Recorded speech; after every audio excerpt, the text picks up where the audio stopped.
જય માતાજી ખેડૂત મિત્રો, પશુપાલન મિત્રો, નવા વિડીયોમાં હાર્દિક સ્વાગત કરું છું. અત્યારે હું બીટકાની માઇલમાં માલ સારું છું અને મારા મગજમાં એક મસ્ત વિડીયો ટોપિક આવ્યો છે અને ટોપિક મેં પાછું 2-3 ફેરી અનુભવ કરેલો છે, એટલે કોઈ અજાણ્યો ટોપિક નથી. તમને એક મસ્ત ટોપિક આપવું, વિડીયો અંત સુધી તો તમારા મિત્રોને શેર કરજો, એને પણ ફાયદો થશે અને તમારા પણ ફાયદો છે.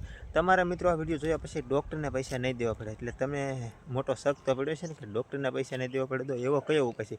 તો એ ઉપાય એ છે કે આપણી ગાય, આપણી ભેંસ ગમે તે ગાભણું હોય છે અને આપણે 3 મહિને મિત્રો ડૉક્ટર પાસે ચેક કરાવીને એ આપણે હવે નહીં કરાવવી પડે, એટલે તમે ઘર બેઠા કરી શકશો. તો હું તમને કહું એ પ્રમાણે તમારે ઉપાય કરવાનો છે. અત્યારે હું તમને બધું પ્રૂફ સાથે બતાવત, પણ અત્યારે હું બીડની માઇલમાં સારું છું, તો એવું કોઈ મારી સાથે વસ્તુ અત્યારે ના હોય એટલે હું તમને ના બતાવી શકું. પણ હું જેમ રીતે તમને કહું ને એ રીતે કરશો તો તમારો આ પ્રયોગ 100% સક્સેસ જશે અને તમારા મિત્રો કોઈ જાતનું નુકસાન પણ નહીં થાય. તો તમારા મિત્રો પહેલો ઉપાય, તમારે પશુને ગાભણો છે કે ખાલી એ ચેક કરવા માટે તમે પછી ખાલી હોવા છતાં કહીને મિત્રો ટાઢો ખરે હોય તો ગરમીમાં ના આવે ને તમને એવો વહેમ રહી જાય કે અમારા પશુ ગાભણું છે, પછી 8 મહિને, 7 મહિને, 5 મહિને, 3 મહિને પાછા ફરે.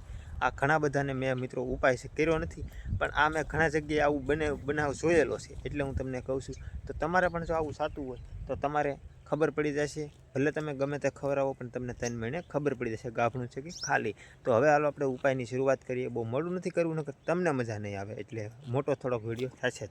તો પહેલાં તમારે મિત્રો લેવાનું છે રાયડાનું તેલ. આ ખાસ નોંધ લેજો, રાયડાનું તેલ.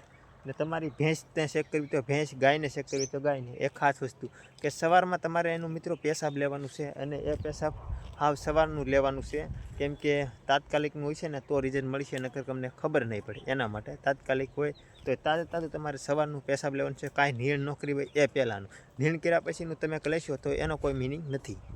તો એ વસ્તુ એ છે મિત્રો કે તમે આ ઉપાય કઈ રીતે કરવાનો. તો તમારે મિત્રો એક વાટકી લેવાની છે અને એક વાટકીની માઇલ પર તમારે પેશાબ ભરવાનું છે અને એની માઇલ પર તમારે મેં કીધું એમ કે રાયડાનું તેલ. અને રાયડાનું તેલ છે ને મિત્રો એને તમારે આપણે વાત કરીએ તો વાટકીની માઇલ પર તમારે સમસીને સીધીની પણ સમસીને ઊંધી રાખવાની. ઊંધી રાખીને તમારે એ રાયડાના તેલના ટીપા પાડવાના. ટીપા તો ખાલી આપણે 7-8 જ પાડવાના છે, એટલે 20 રૂપિયાનો ખર્ચો આવશે. હું એમ કહું 20 રૂપિયાનો, પણ 20 રૂપિયાનો ખર્ચો નહીં, કેમ કે પેશાબ તો આપણે ભરનું ભેંસનું હોય. તો આપણે રાયડાનું તેલ મિત્રો 10 રૂપિયાનું લાવીએ તો પણ થઈ જાય, એટલે હું તમને 20 રૂપિયા કહી દઉં, તમને ખોટું ના લાગે.